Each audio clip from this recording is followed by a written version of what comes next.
Advance Excel function Malayalam tutorial ഇന്ന് നമ്മൾ പഠിക്കാൻ പോകുന്നത് decimal to binary, decimal to octal, decimal to hexadecimal തുടങ്ങിയ നമ്പറിലേക്കുള്ള കൺവേർഷനാണ്. അപ്പോൾ ഇത് പ്രധാനമായും കമ്പ്യൂട്ടർ ഹാർഡ്വെയർ, ഇലക്ട്രോണിക്സ് തുടങ്ങിയ എൻജിനീയറിംഗ് മേഖലയിൽ പഠിക്കുന്ന വിദ്യാർത്ഥികൾക്ക് ഏറ്റവും ഉപയോഗമുള്ള ഒരു ഫംഗ്ഷനാണ്. സാധാരണ നമ്മൾ ഹൈലി കോംപ്ലിക്കേറ്റഡ് ആയി കാൽക്കുലേറ്റ് ചെയ്ത് 1 by 1 കാൽക്കുലേറ്റ് ചെയ്ത് നമുക്ക് ലഭിക്കുന്ന വാല്യൂ ആയിരിക്കും ഒരു ബൈനറി കൺവേർഷൻ എന്നുള്ളത്. നമുക്കതിൻ്റെ കൂടുതൽ ഡീറ്റെയിൽസിന് വേണ്ടി നമ്മൾ എക്സൽ ഓപ്പൺ ചെയ്യാം.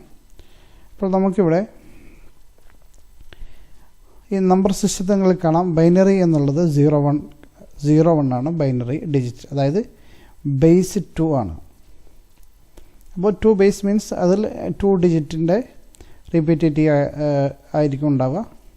അതേപോലെ ഒക്ടൽ എന്നുള്ളത് അതിൻ്റെ ബേസ് 8 ആണ്. ഡെസിമൽ എന്നുള്ളത് സാധാരണ നമ്മൾ കൗണ്ട് നമ്പറാണ്, നമ്മൾ സാധാരണ എണ്ണുന്ന അതേ നമ്പർ, അത് 10 ബേസ് ആയിരിക്കും. ഹെക്സാഡെസിമൽ 16. നിങ്ങളത് സാധാരണ ഉള്ള ആളുകൾക്ക് ഇത്തിരി കോംപ്ലിക്കേറ്റഡ് ആയതുകൊണ്ട് നിങ്ങൾക്കത് സ്കിപ്പ് ചെയ്യാം. ഇത് മെയിനായിട്ട് എൻജിനീയറിംഗ്, അതുപോലെ കമ്പ്യൂട്ടർ ഇലക്ട്രോണിക്സ്, അതുപോലെ കമ്പ്യൂട്ടർ ഹാർഡ്വെയർ തുടങ്ങിയ മേഖലയിൽ പഠിക്കുന്ന വിദ്യാർത്ഥികൾക്കാണ് കൂടുതൽ ഈ ഫങ്ഷൻസ് ഉപയോഗപ്പെടുന്നത്. നമുക്ക് ജസ്റ്റ് ഒന്ന് ചെക്ക് ചെയ്യാം. അപ്പോൾ നമ്മളിവിടെ നമ്പർ, നെക്സ്റ്റ് നമുക്കിവിടെ ബേസ്,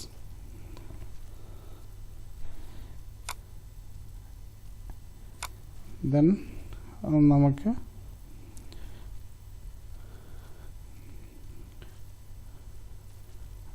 ആൻസർ. ഓക്കെ, നമ്മളിപ്പോൾ ഇവിടെ നമ്പർ എന്ന സ്ഥലത്ത് നമുക്കിവിടെ ഒരു 4 എന്ന് എൻ്റർ ചെയ്യാം. ബേസ് 8. നമ്മൾ ഇനി കൺവേർഷൻ സെറ്റ് ചെയ്യാം. Equal to first conversion decimal to bin.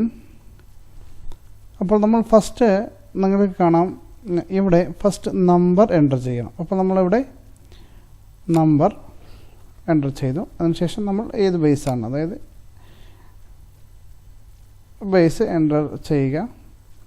അപ്പോൾ നമുക്കിതിൻ്റെ 8 ബേസിലുള്ള ഒരു ബൈനറി നമ്പർ നമുക്ക് ലഭിക്കുന്നതാണ്. അതായത് ബൈനറി മീൻസ് 0 1 0 1 ആയിരിക്കും അതിൻ്റെ ഔട്ട്പുട്ട് ഉണ്ടാവുക. അപ്പോൾ നമ്മളിത് മാനുവലി കാൽക്കുലേഷൻ ചെയ്യുമ്പോൾ നമുക്ക് ഒരുപാട് ടൈം കൺസപ്ഷനാണ്, അത് നമുക്ക് ഒഴിവാക്കാം. ഇനി അടുത്തത് ഡെസിമൽ ടു ഹെക്സാഡെസിമൽ. നമുക്ക് സെയിം നമ്പർ തന്നെ സെറ്റ് ചെയ്യാം. Decimal to hexadecimal. ഓക്കെ, ഇതും സെയിം ആണ്. നമ്മൾ number places enter key press ചെയ്താൽ നിങ്ങൾക്ക് അതിൻ്റെ ഹെക്സാഡെസിമൽ വാല്യൂ ലഭിക്കും. അടുത്തത് ഡെസിമൽ ടു ഒക്ടൽ വാല്യൂയിലേക്ക് നമുക്ക് കൺവേർഷൻ ചെയ്യാം. Equal to decimal to octal number base 8. അപ്പോൾ ഇതുപോലെ